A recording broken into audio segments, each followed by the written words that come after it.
اب میں اس کا جواب دیتا ہوں۔ او دجال ابن دجال، تمہارا مذہب تو یہ ہے جو کہ نور الانوار ملا جیون کی تصنیف میں موجود ہے کہ قرآن مجید کی دو آیتیں آپس میں ٹکرا گئی ہیں اور تم نے لکھا ہے کہ یہ دونوں آیتیں ساقط ہو گئی ہیں۔ یہ قرآن مجید کی آیات قرات کے بارے میں ہے، ایک قرات سے منع کرتی ہے تمہارے بقول اور دوسری اجازت دیتی ہے۔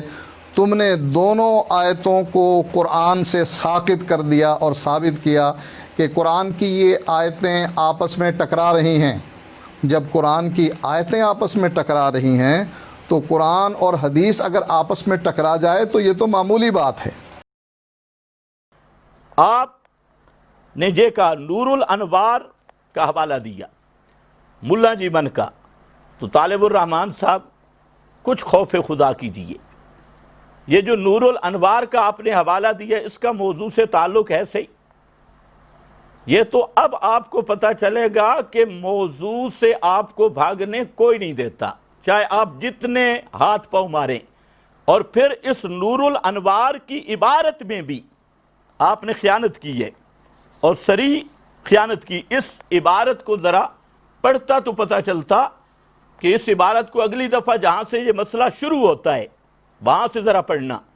وہاں نور الانوار کے اندر لکھا ہے کہ لا تعارض فی نفس الامر، کہ حقیقت امر نفس الامر کے اندر قرآن مقدس کی آیات کا کوئی تعارض نہیں، لا تعارض۔ اور پھر آگے اس نے صاف لکھا ہے کہ اگر تعارض وغیرہ کلام الہی میں مانا جائے تو اس سے تو عجز باری لازم آتا ہے، یہ اس کی تمہید ہے۔ اور یہ جو آپ نے تعارض سے تساقطا اور وہ بھی غلط پڑھا ہے، یہ چیزیں جو ہیں یہ خالص علمی ابحاث ہیں جو آپ کے بس نہیں، آپ کے بس کی بات نہیں ہے ان علمی ابحاث میں ٹانگ اڑانا۔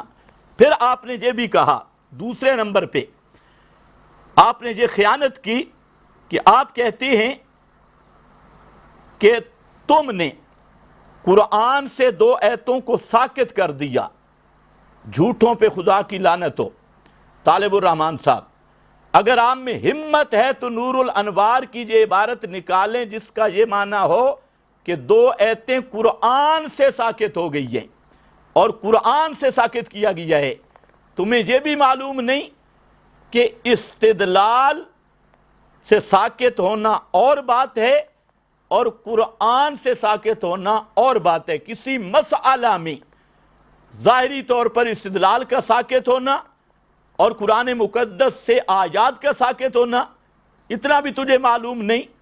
تیسری آپ نے خیانت یہ کی ہے کہ آپ نے ملا جیمن کا نام استعمال کیا نور الانوار، اور نور الانوار میں کیا ایک ضابطے کی مثال ہے، اس ضابطے کی مثال کو آپ نے اپنی جہالت سے مذہب بنا ڈالا ہے۔ تو طالب الرحمن صاحب خوف خدا کیجیے، کسی ضابطے کی مثال ہوتی ہے تفہیم کے لیے، ضابطے کی مثال کو مذہب قرار دینا آپ جیسے لائق بزرگوں کا کام ہوتا ہے۔ اور چوتھے نمبر پر میں آپ سے پوچھ سکتا ہوں کہ گفتگو ہو رہی ہے قرآن کے مد مقابل روایت کی بات چل رہی ہے اور پیش کر رہے ہیں آپ نور الانوار، تو ملا جیمن کو آپ اللہ مانتے ہیں یا رسول مانتے ہیں؟ یہ ذرا اگلے کلمے میں وضاحت کریں کہ ملا جیمن کی عبارت جو آپ پیش کر رہے ہیں کس حیثیت سے؟ ہمارے نزدیک وہ نہ اللہ ہے، نہ معصوم ہے، نہ مجتہد ہے، وہ ایک عالم ہے، اور عالم کی لغزش قلم بھی ہوتی ہے اور باتیں بھی ہوتی ہیں، اور مثال کا اصل جو مقصد ہے وہ تفہیم مسئلہ ہوتا ہے، نہ کہ مثال کو مذہب بنایا جاتا ہے۔ لیکن ایسی علمی باتیں آپ جیسے بوڑھے بزرگ کو اب اس دور میں کس طرح سمجھ آئیں گی؟